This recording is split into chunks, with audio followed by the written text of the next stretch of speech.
Это одна из главных улиц, которая соединяет центр города с заводским районом. Также по ней пролегает маршрут, связывающий столицу с районами республики.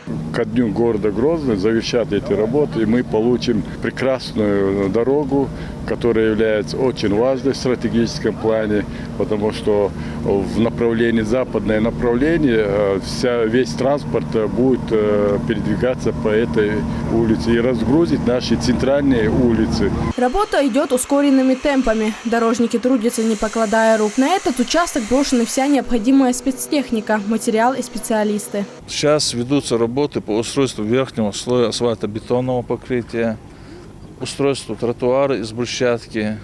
Ширина тротуарной части от 2 до 3 метров.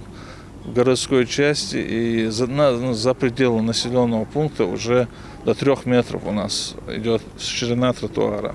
Дорожных рабочих у нас до 100 человек работает сегодня на объекте. На улицах будет обеспечено комфортное и безопасное передвижение не только для автомобилистов, но также пешеходов и велосипедистов. Для них предусмотрены тротуары, совмещенные с велодорожками. На протяжении всей улицы будет тротуар и велодорожки.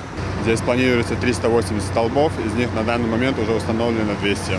Также планируется устройство и светофоров, и знаков. В соответствии с планом по ремонту четырехполосную проезжую часть расширяют до 6. Все проходят в рамках нацпроекта «Безопасные и качественные дороги». Изабелла Хамурадова, Имран Абазаев. Неделя.